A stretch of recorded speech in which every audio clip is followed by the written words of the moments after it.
The wind howled like a wounded animal against the windows of the small, weathered house on Maple Ridge Road. Inside, Nia sat by the dying fire, wrapped in a thin shawl, trying to ignore the bitter cold seeping through the floorboards. Then came a sudden, frantic pounding on the door, sharp, desperate, echoing through the tiny cabin. Nia froze. The heavy iron fire poker slipped slightly in her trembling hands as she turned toward the noise. Her heart thudded so hard she could feel it in her throat. The pounding came again, louder this time, faster, more urgent. "Please." A man's voice shouted over the roaring storm, the accent distinct, sharp, and commanding despite the panic. "Please, my daughter needs help. She is fading." The sound of a deep male voice sent a jolt of panic through Nia's chest. She took a step back, clutching the poker tighter, eyes locked on the door. For a moment, all she could hear was the storm, the wind tearing at the shutters. Then, through the frosted window pane, a dark shape moved. A man, broad-shouldered, hunched over something smaller. Nia's mind flashed back to that night a year ago. Another knock. Another stranger with a story about a broken-down car. She had opened the door, and by morning, her grandmother's jewelry box and her hidden cash were gone. She had sworn she would never make that mistake again. But then, a sound cut through the wind. A weak, rattling cough from outside. A child's cough. Nia's grip on the poker loosened. Her pulse still raced, but her fear began to twist into compassion. She moved closer to the door, peering through the frost. The man shifted, and she saw the little girl clearly, limp in his arms, her face pale even through the blur of glass. "Please," the man's voice cracked, raw and pleading. "She is burning up. I have nowhere else to go." Nia stood there, heart hammering. Every rational thought begged her to walk away, but the voice of her grandmother whispered from years ago, "Child, when someone needs help and you can give it, you give it. Don't let fear make you small." With one deep breath, she turned the lock and threw open the door. The cold hit her like a physical blow. The man stumbled forward, snow clinging to his jet-black hair. But it was his attire that made Nia pause. He was not dressed for a casual drive. He was wearing a sharp, tailored black mafia suit and a crisp white-collared shirt, now soaked and clinging to his chest, the top buttons undone. Even covered in snow, he radiated an aura of dangerous power, the kind of presence that usually commanded rooms in high-rise buildings or backroom dealings. "Thank you," he gasped, his dark eyes wide. "Thank you." "Get inside before we both freeze," Nia said, stepping back but keeping the poker raised. He carried the child to the couch by the fire, moving with a desperate tenderness that contradicted his sharp, lethal appearance. The girl's skin was flushed with fever, her breathing shallow. Nia locked the door, never taking her eyes off the stranger. "What is your name?" she demanded. "Ji-hoon," he said, his voice rough. "I am Ji-hoon. This is my daughter, Hannah." "Well, Ji-hoon, you better not make me regret this. Sit there. Don't touch anything. I have my phone right here, and I will call the police." Ji-hoon nodded, too exhausted to argue, though a flicker of irony passed through his eyes at the mention of the police. A man of his stature, a powerful Korean mafia boss, usually avoided the police for very different reasons. "I understand. I am not here to cause trouble. I just need Hannah to be safe." He peeled off his soaked suit jacket, revealing a white dress shirt that was nearly transparent with wetness, sticking to a muscular frame covered in tattoos that disappeared under his sleeves, markings of the syndicate. He wrapped the jacket around Hannah, but it was cold and damp. Nia watched him, studying his face. It was a hard face, angular and handsome, with eyes that looked like they had seen too much darkness. But as he looked at his daughter, the ruthless expression of a mafia boss melted into pure, terrified love. "I have towels," Nia said, lowering the poker slightly. "Stay there." She backed toward the linen closet, keeping her eyes on him. She grabbed an armful of towels and returned, placing them on the arm of the couch. "Take them slowly."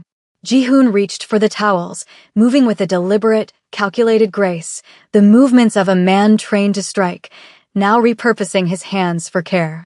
"Thank you. I know you are taking a risk. You do not know who I am." "I can heat up some soup," Nia said, ignoring his comment. "That's all I'm offering." "That is more than enough," Ji-hoon said quietly, beginning to dry Hannah's hair with gentle hands. Nia went to the kitchen, but positioned herself where she could still watch them. She dumped a can of chicken noodle soup into a pot. As she stirred, she glanced back. Ji-hoon was murmuring to the girl in Korean, a soft, rhythmic sound. The tenderness in his movements reminded Nia of her own father, a man who had worked himself to the bone to keep their family afloat. It was strange to see such gentleness from a man who looked like he could snap a neck without blinking. The power had been out for 3 hours. The only light came from the fireplace and 2 emergency candles. The house felt small, intimate. Hannah sipped the soup slowly, her small hands wrapped around the mug. Ji-hoon helped her, his intense gaze softening every time she swallowed. "Why were you out in this storm dressed like that?" Nia asked finally. "You look like you were heading to a funeral. Or a very serious meeting." Ji-hoon looked up, his face drawn. "Business. I was in the city. There are complications in my line of work. I received a call that Hannah was ill at her boarding school, 2 hours north. I went to get her immediately. I thought we could make it back before the storm worsened. I was arrogant. In my world, I am used to controlling everything.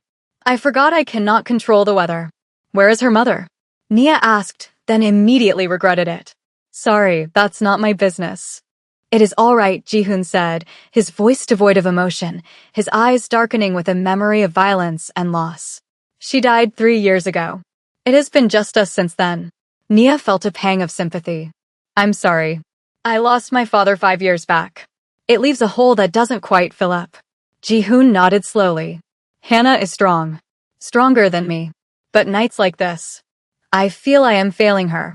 I command thousands of men, yet I cannot stop the snow." "You're here," Nia said firmly.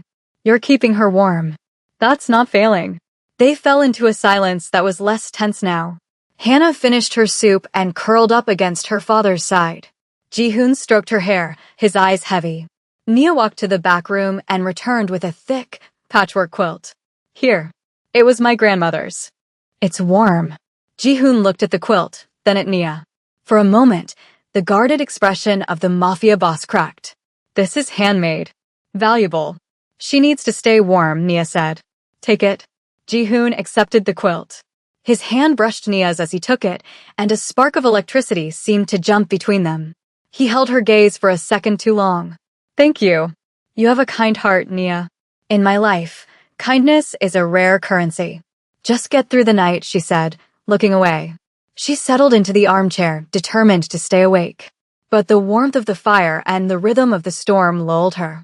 The last thing she heard was Ji-hoon humming a melody, deep and mournful, as he watched over his child like a sentinel guarding a treasure. Nia woke to the smell of coffee. The storm had passed, leaving the world outside buried in white silence. In the kitchen, Ji-hoon stood by the stove. His black mafia suit trousers were pressed as best as they could be, and his shirt sleeves were rolled up, revealing forearms corded with muscle and faint, intricate scars that told stories of knife fights and survival. "Hannah is still asleep," he said softly as Nia sat up. "I made coffee. I hope you do not mind." "I found the beans." Nia rubbed her face. "You know how to use an old percolator." "I learned to make do with very little a long time ago," Ji-hoon said. He handed her a cup. Black, with a tiny pinch of sugar. "I saw you do it last night with your tea." Nia raised an eyebrow, taking a sip. "It was perfect. You're observant." "In my line of work, observation is survival," he said darkly, then offered a small, disarming smile that didn't quite reach his eyes. They were snowed in. The roads were buried under 2 feet of drift. Ji-hoon stepped out to the porch and made a call on a satellite phone he had pulled from his jacket. He spoke in rapid, commanding Korean. Nia couldn't understand the words, but the tone was unmistakable. It was the tone of a king, of a powerful Korean mafia boss issuing orders that would be followed without question. "My driver will be here as soon as the plows clear the main road," he told her, returning inside. "It may be late afternoon." As the day wore on, an unexpected domesticity settled over the cabin. Ji-hoon, the man who ran an empire of shadows, insisted on helping. He split firewood behind the house, swinging the axe with lethal precision. Nia watched from the window. He moved like a fighter, balanced and powerful. He fixed a loose hinge on the bedroom door and tightened the wobbly handle on the kitchen cabinet. "You're handy for a man in a $1,000 suit," Nia observed. I grew up on the streets of Seoul before I rose to power, Ji-hoon said, not looking up from the hinge. If you could not fix it, you did not have it. The wealth, the suits, the title of boss. That came later. Much later. By afternoon, Hannah was sitting up, coloring with some old pencils Nia had found. She drew a picture of the house, with a woman in the doorway surrounded by yellow light. That is you, Hannah said shyly, handing the drawing to Nia. You saved us. Nia felt her throat tighten. It's beautiful, sweetie. I'll keep it forever. When the convoy finally arrived, it shattered the peace of the afternoon. These were not normal cars. 3 black, armored SUVs tore through the snow. 6 men in identical dark suits leaped out. They didn't just walk, they formed a defensive perimeter. When they saw Ji-hoon, they bowed precisely 90 degrees, shouting "Boss" in unison. Nia stepped back, eyes widening. This wasn't just a rich businessman. This was something else entirely. Ji-hoon waved them back with a sharp gesture of his hand. He turned to Nia on the porch. The air was crisp and cold. Thank you, he said, for seeing us as people. For opening the door. Who are you, really? Nia asked, looking at the bowing men. I am a man who owes you a debt, Ji-hoon said, dodging the question. And I always pay my debts. Ji-hoon reached into his jacket and pulled out a sleek, black business card with gold lettering. Kim Trading Corporation and a private number. Nothing else. If you ever need anything, he said, his eyes locking onto hers with an intensity that made her knees weak. Anything at all. You call me. I won't need anything, Nia said, her pride flaring, though she was shaken by the display of power. Life is long, the Mafia Bos said softly. And storms come when we do not expect them. He looked at her for a moment longer, as if memorizing her face, then turned. He walked to the waiting convoy, and his men instantly parted to let him through, closing the door with reverence. 3 weeks later, Nia's world collapsed. It started when the home health agency she worked for lost its county contract. Nia was laid off effective immediately. 2 days later, the diner where she picked up evening shifts closed down due to the owner's bankruptcy. Nia hustled. She applied everywhere. But the bills piled up faster than the callbacks. The heating bill came due. The roof developed a leak.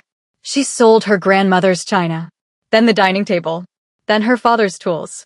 6 weeks later, Nia sat in her cold kitchen, staring at a shut-off notice from the electric company. She had $12 in her bank account and a jar of peanut butter in the pantry. Her pride had kept her going, but pride couldn't heat the house. She remembered the black card. She had almost thrown it away, terrified of what Ji-hoon represented, but something had made her keep it in the junk drawer. She dialed the number, her hands shaking.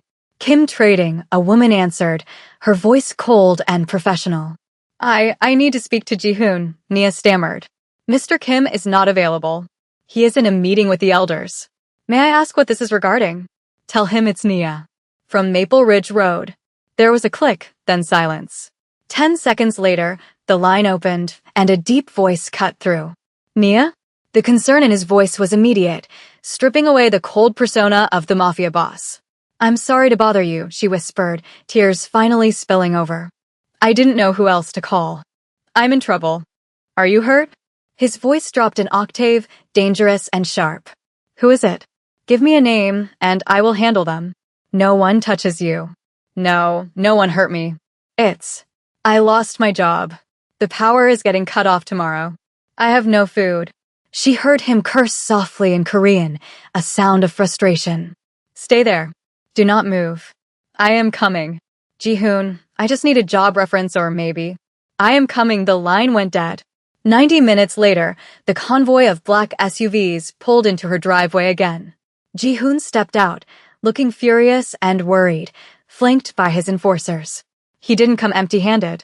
His men carried boxes, not just groceries, but gourmet meals, staples, cases of water. He walked into her cold kitchen, his expensive shoes clicking on the floorboards, and looked around at the empty shelves. He looked at Nia, huddled in her coat. Why did you wait so long? He asked gently, stepping close to her. He waved his men out of the room, leaving them alone. He reached out and brushed a tear from her cheek with his thumb. I didn't want to be a burden, she said. You saved my daughter, he said intensely. You are never a burden. They sat at the small table, eating the warm food he had brought. Nia told him everything: the layoffs, the rejections, the fear. I have a proposition, Ji-hoon said. I am starting a foundation. The Hanol Initiative. It is focused on community outreach in the inner city and rural areas. I need a director. Nia shook her head. I'm a health aide, Ji-hoon. I don't know how to run a foundation. And I know who you are. Or at least, I know you aren't just a trader. Ji-hoon paused. He leaned forward. You are right. I am a mafia boss, Nia. My business is complicated.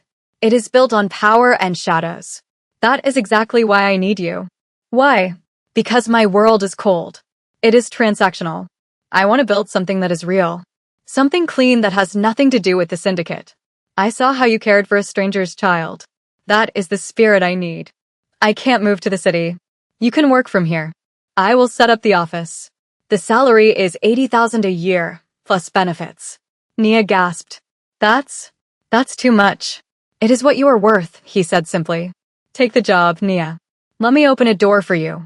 Let me do something good with the money I have made. Nia took the job. And she worked harder than she ever had in her life. She learned quickly. She organized food drives that preserved people's dignity. She set up job training programs that actually partnered with local businesses. She was fierce, compassionate, and unstoppable. Ji-hoon was true to his word. He funded the program, but he let her run it. However, he visited often. Ostensibly for site updates, but they would spend hours talking in her small office. He told her about his childhood, about the hard choices he had made to survive, about rising to become a mafia boss to protect his own. He never hid the truth from her anymore. Nia understood the violence he kept at bay, the dangerous men he commanded. But with her, he was just Ji-hoon. He was gentle. He made her laugh. One evening, 6 months in, they were leaving a community center in the city. A rival businessman, Councilman Thorne, had been criticizing the program in the press. Thorne was a corrupt man who knew exactly who Ji-hoon was. Thorne confronted them on the sidewalk, flanked by reporters. Ms. Williams, Thorne sneered. Enjoying the gangster's money? You're just a token. A pretty face to hide the dirt of a Korean mafia boss. Nia froze, the cameras flashing. Ji-hoon stepped forward, blocking Nia from view. The air around him suddenly turned terrifyingly cold. He didn't shout. He just adjusted his cuff, looking at Thorne with dead, shark-like eyes. Councilman, Ji-hoon said, his voice low but carrying a threat that made the other man flinch. You would be wise to choose your next words very carefully. Accidents happen so frequently in this city, even to politicians. Thorne paled, realizing he had pushed a mafia boss too far in public, and scurried away. Nia grabbed Ji-hoon's arm as they walked to the car. Don't. I can fight my own battles. We fight him with results, not threats. Ji-hoon looked down at her, the darkness of the underworld receding from his eyes. You are better than me, Nia. You are the light in this. I am just the shadow that protects you. Then stay in the light with me, she whispered. The real test came a year later.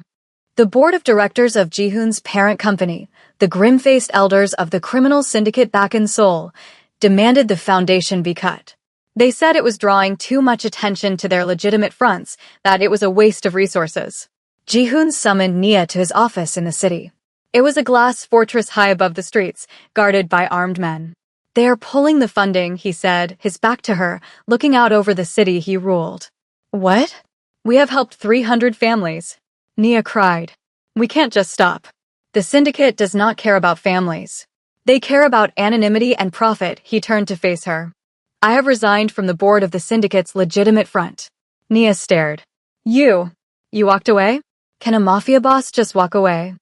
I separated the foundation. It is now independent. I have put my personal fortune, my own money, not the family's money into it. It is smaller, but it is ours. No one can touch it. No one can shut it down. Ji-hoon, that's millions of dollars. You risked your position with the elders for this. He walked around the desk and stood before her. I did not do it for the foundation. I did it for you. I could not watch you lose the thing you built. I would burn my empire down before I let you fail. Nia looked at him, really looked at him. She saw the man who had knocked on her door in a blizzard, the father who loved his daughter, the man who had saved her life. We have to testify, she said suddenly. The state is looking at a grant bill. If we get it, we don't need the syndicate's money at all. We can be self-sufficient. The hearing was grueling. Nia sat before the committee, feeling small. But when she spoke, her voice rang out with the strength of her ancestors. She didn't use jargon. She told stories. She told them about the mechanic who got his tools back, the mother who found childcare. She told them about the night of the storm. We judge people by their titles, she told the senators, glancing at the press who called her partner a criminal. By their clothes. By where they come from. But character is what you do when the storm hits. This program gives people a shelter from the storm. It gives them a chance to be who they really are. She looked at Ji-hoon, sitting in the back row, surrounded by his security detail, watching her with intense pride. I learned that from a stranger who is no longer a stranger, she added. They got the grant. Winter returned to Maple Ridge Road. 2 years had passed since that first knock. The house was warm, renovated, but still cozy. There was a knock at the door. Nia smiled. She didn't need a poker this time. She opened it to find Ji-hoon and Hannah. Hannah was taller now, healthy and glowing. She held a large canvas. For you, Hannah said. It was a painting. Real oil paint. It showed the cabin in the snow, but the light from the door wasn't just yellow, it was gold, spilling out and turning into flowers where it touched the snow. It's beautiful, Nia said, hugging the girl. Go get some cookies in the kitchen, sweetie. I made the ginger ones you like. Hannah ran off. Nia turned to Ji-hoon. He stood on the porch, snowflakes catching in his dark hair. He was wearing a heavy wool coat over his black mafia suit today. We did it, he said softly. The program is safe. The community is thriving. You did it, Nia corrected. No, he stepped closer, entering her personal space. The air crackled between them. I was lost in the dark, Nia. I had power, money, fear. I was a mafia boss with everything but a home. You opened the door. I'd open it again, she whispered. Nia, he said, his voice dropping to that rough, intimate register. I am tired of the city. I am tired of the noise and the violence. I find myself wanting to be where the light is. He reached out and took her hands. His grip was warm, solid. I love you, he said. The words hung in the cold air, stark and true. I have loved you since you threatened a mafia boss with a fire poker. Nia laughed, a wet, teary sound. I think I loved you since you made me coffee in my own kitchen. Ji-hoon leaned down and kissed her. It was a kiss like the storm, powerful, overwhelming, and inevitable. When he pulled back, he rested his forehead against hers. I am a dangerous man, Nia, he murmured. I will always be a mafia boss to the world. My world is not safe. Then we make our own world, she said fiercely. Right here. She pulled him inside and closed the door against the cold, shutting out the wind, the past, and the fear. Inside, there was only warmth, the smell of ginger cookies, and a love that had weathered the storm. Nia Williams, the woman who had once been ready to give up, looked at the man who ruled a dark empire and realized that the greatest power wasn't fear or money. It was simply the courage to open the door.